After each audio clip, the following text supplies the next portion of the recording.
Morning comes slowly to Lørenskog. The light is pale, filtered through thin clouds that soften the edges of houses and trees.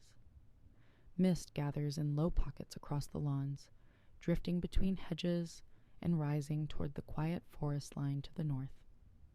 There is little movement, only the faint hum of distant traffic, softened by distance and the layers of the suburban landscape. Leaves, still damp with night moisture, move gently when the breeze arrives. The air is cool, settling into the stillness of late October. A long driveway stretches from the main road to a 2-story house. Its windows catch the gray light without reflecting much back. On a morning like this, the world seems unhurried. Time walks carefully, as if not wanting to disturb anything resting beneath the surface. This is the setting in which one of Norway's most discussed disappearances unfolded.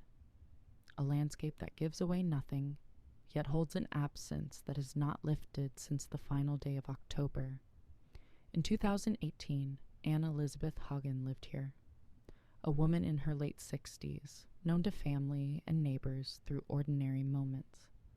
A greeting near the mailbox, away from the kitchen window. Walks in the surrounding area, taken without hurry. She was private, but present in the rhythms of daily life. Her routines were steady. Mornings at home, conversations with close family, preparations for the small tasks of the day. Nothing in the landscape or in her presence suggested a story that would one day remain unresolved. On the morning she vanished, there was no sound that stood out. No commotion, no visible disruption to the quiet of the house, just the ordinary stillness of a suburban weekday. Later, that stillness would feel different, not peaceful, but hollow, as if holding the outline of something missing. The day began, as many others had her husband, Tom Hagen, left for work around 9 a.m. The home remained quiet after his departure. There are no confirmed sightings of Anne-Elisabeth after that moment. At some point between morning and midday, something happened inside the house. What it was and how it unfolded remains uncertain. When the husband returned around lunchtime, he later stated that things were not as he expected. Inside the hallway, he found a written note. It contained messages suggesting that Anne-Elisabeth had been taken, that she was alive, and that a ransom was required for her return. Payment was demanded in cryptocurrency, a detail that added distance and complexity to the story, placing it apart from more familiar narratives. There were no clear signs of forced entry. No neighbors reported unusual sounds.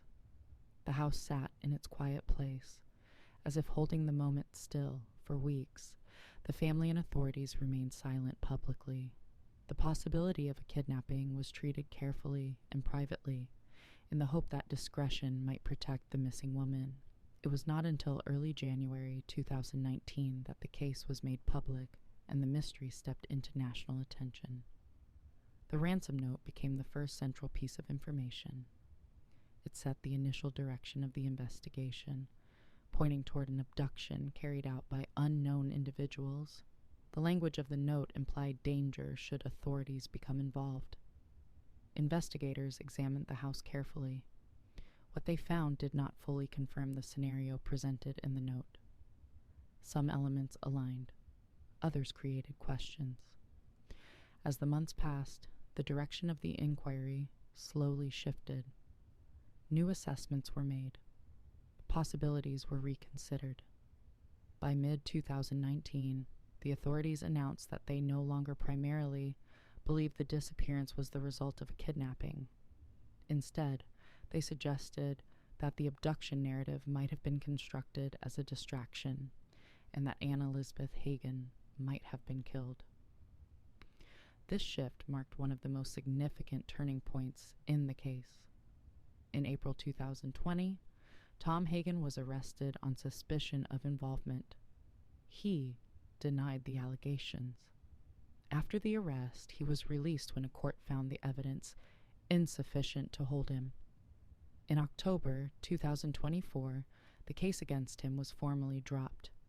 again citing lack of evidence to proceed. Through all of these developments, the central fact remained unchanged. Anne-Elisabeth herself had not been found. Inside the house, ordinary objects became part of an extraordinary investigation. A handwritten or typed note.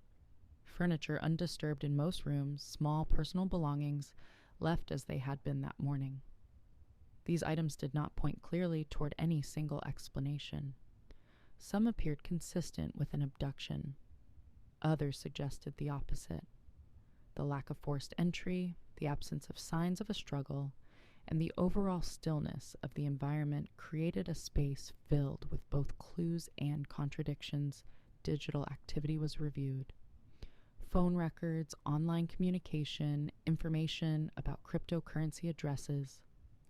None of these pieces resolved the central mystery. They offered threads, but no tapestry. In the end, the objects remained silent. Their meanings depended on the theories built around them, and the theories shifted across the years. Many theories have circulated.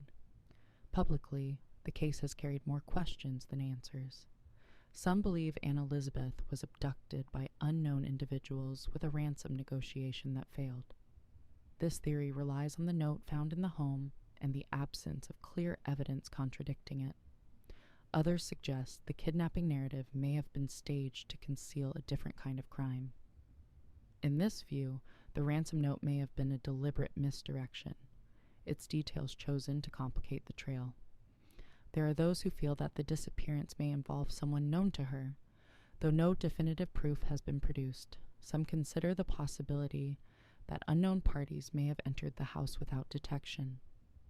Others argue it is unlikely that such an act could occur without leaving more visible traces.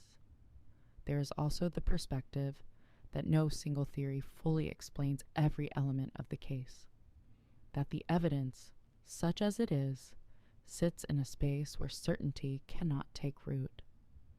Authorities have revised their hypotheses over the years, but no version has led to a conclusive outcome. The truth may lie somewhere we have not yet looked, or in a detail we have not yet understood. It is possible the full story may never be known. Back in Lørenskog, seasons have passed quietly. Winter has arrived and left many times since 2018. Snow has gathered on the driveway, melted, and returned again. The trees around the house have shed their leaves each autumn and opened new buds each spring.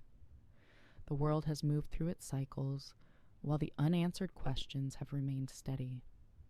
Residents continue with their days, shopping, commuting, walking dogs, raising children, who may not even remember the moment this story first touched the neighborhood. The house itself stands where it always has, its presence unchanged. It carries the memory of that day like a quiet imprint, not visible from the outside, but part of its atmosphere nonetheless. The broader landscape, the streets, the surrounding woods, all hold the weight of time past without offering clarity. More than 5 years have moved through the world since Anne-Elisabeth Hagen was last seen. The investigation has changed shape many times. New angles have been explored. Old ones have been reconsidered. And yet the core of the story remains suspended in unanswered space. There is no certainty about what happened in the quiet hours of that morning. No confirmed timeline explaining her disappearance. No definitive evidence leading toward a final understanding. What endures is absence, shaped by silence, stretched by time. The air around Lørenskog still carries the same soft wind. The sky still shifts between gray and pale blue. The trees still move gently in the breeze. Life continues while this single question remains untouched by resolution. There is no conclusion to offer, no firm answers to gather. Only the quiet and the knowledge that some stories remain partly in shadow. In the stillness of the landscape, with mist low over the ground and the light moving carefully across the day, The disappearance of Anne-Elisabeth Hagen lingers as an unresolved moment in time, unhurried, unanswered, and quietly present in the distance where memory meets the unknown.